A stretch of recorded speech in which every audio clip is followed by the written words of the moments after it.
Welcome to the Jenna and Shanna Show.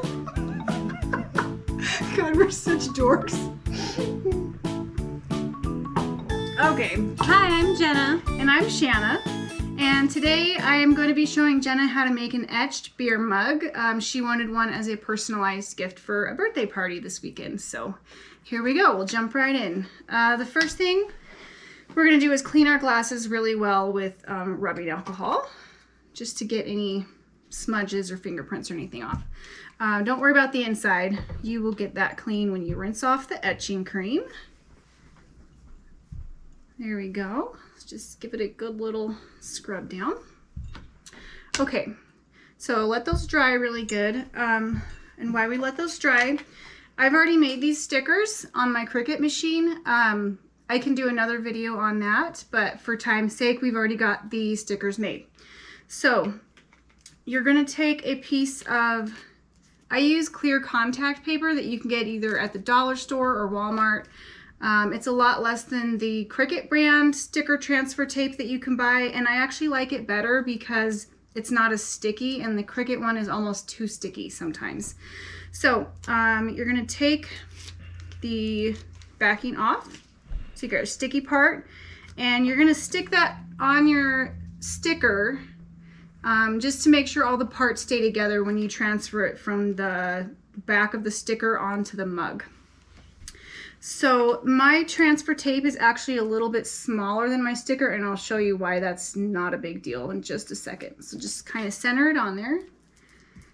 And then I like to use one of these little Silicone scrapers. Yeah, these silicone scrapers. Pampered Chef makes this one. Cricut makes one that works fine too. You can get these anywhere though. They don't have to be anything fancy. So I'm just on a flat surface, I'm just using it to get the transfer tape to stick really well to the sticker. There you go. So my transfer tape, you can see, is only that big. My sticker actually sticks out a little bit on top and on bottom.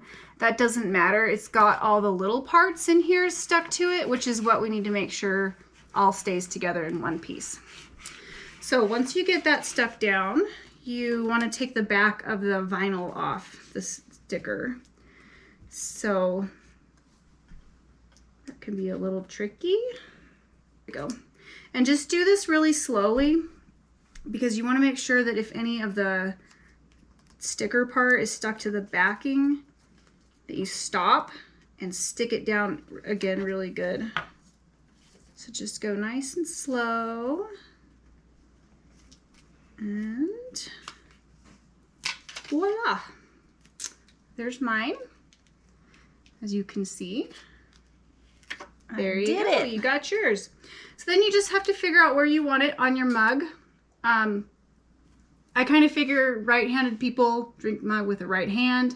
They want to look at it while they're drinking. Some people might want it on the outside so other people can see it while they're drinking. But you want to go ahead and do it on this side? Yeah, let's go ahead and do it on this side. So just lay your mug down. We've got this towel down to protect the surface of the table and the glass, just so it doesn't clink or anything. So center it up and down, I would say. Is that how you want it? Maybe centered with the handle. Okay, so centered with the handles, maybe down a little bit more than center. Yeah, maybe. Okay. And then I just kind of let the middle part of my sticker touch, and then just kind of go out to the sides from there. And just stick it down really good. And if you were doing this on a flat surface, you could use your scraper again to scrape it down. But my good friend Jamie taught me this trick. You take a tennis ball, if you're doing it on a surface that's not flat, and you just use that tennis ball to rub it down good, and it works really well on anything curved. So I've had a problem when I do this on wine glasses, because they're also curved this way and not just curved this way, that a lot of times you'll get little like bubbles in places where it doesn't touch real well. I actually got one right here. You probably can't see it, but I just take my fingernail and I just kind of rub it down really good and usually it'll stick. Sometimes you have to do a little modification. Oh, I have a little bit of a bubble too. Don't worry about. Should we wait till we take the contact paper off? We'll take the contact paper off, and then you can usually get to those and maneuver them around a little bit. Okay, so I think mine's good. So now we're going to pull the sticker transfer tape or contact paper off. And I do it at an angle again and just kind of do it real slowly and make sure everything sticks to the glass. If anything starts to pull up, you want to just stop and press it down. And we save this, right? Yeah, you can save that and use it again. I've used mine up to, I don't know, 3 or 4 times before it gets not sticky. And seems to be fine. So just stick it back to the back of your contact paper again and save it for next time. So just go back around. I usually just take my finger, just press down really well. Just to make sure everything is going to stick good. And the nice thing about the glass, Jenna, is that you can turn it around and you can look through the back and you can see really well if there's any air bubbles or any spots that didn't stick down real well. Okay. See how right here, turn it back around, it's not, the etching cream will go in there, so make sure you press that bubble down really good. I get you, bubble. Take that, sucker. Okay. Okay, so the next step will be to apply your etching cream, and you're going to want to apply it anywhere you want it etched. So obviously in this one we're doing it inside the circle where the picture is. If you get it on the outside here, it's going to etch it. So it's like painting. You have happy little mistakes. that's right. So I'm using this Armor Etch. It's the only one I've ever tried. You can get it at any craft store. I think there's other brands, but this one works great, so I've always used it. So you're going to just, I have this really old nasty paintbrush. You can use whatever paintbrush you want, but I wouldn't use it for anything else besides this, so have it designated for etching cream. Just get a big blob on there, and you're just gonna want to be careful you don't get it outside the lines, and just apply it really thick. Just kind of glob it all on there. You want to make sure you get it nice, good coat on there. And I'll usually go back and do this twice. So that is what it will look like after you get your etching cream on, and you let it set for 20 minutes. Looks good. We'll just set our timer for 20 minutes and we'll be back. Okay, so we are back. It's been 20 minutes, and we're gonna go ahead and take some of the etching cream off with our brush. I have my old bottle, it just says used on it, and that's where I put my etching cream that I wipe off.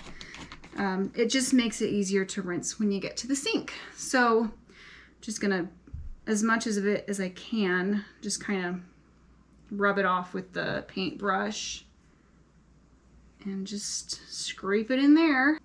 So are we still wanting to be careful not to wipe this onto the glass? Yes, be careful you still don't get it on the edge, because even if it touches it for 1 second, you're still gonna have a little mark there. A little blemish. Yep.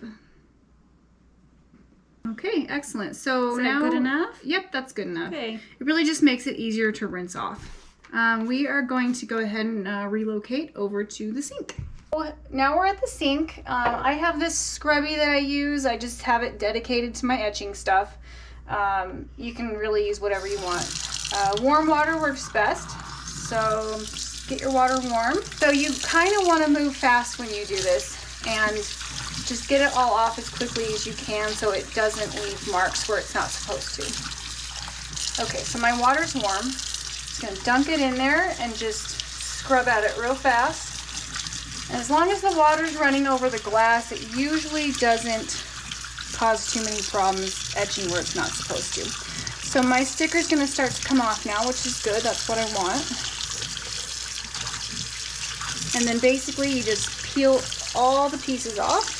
Okay, so now's the time you'll want to rinse out the inside in case it has any dust or anything in it. And there we go.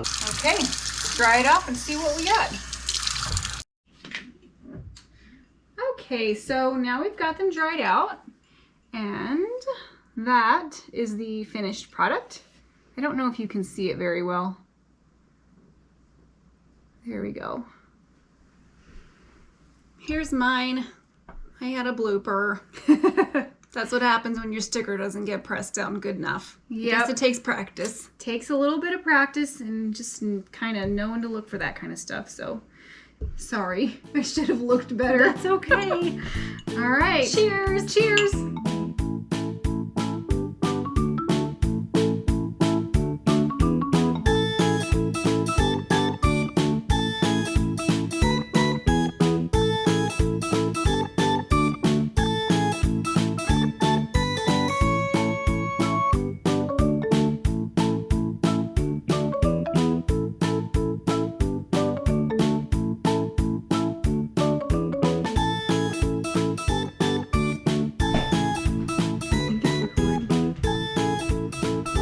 I'm an etching fool. I love etching. I don't know if you can see this. I made these for her. This one's a chicken and it says Mother Clucker. Mine says, what the cluck? Anyways, cheers. Cheers. Welcome to the Jenna and Shanna Show. God, we're such dorks. Okay. All right, you start.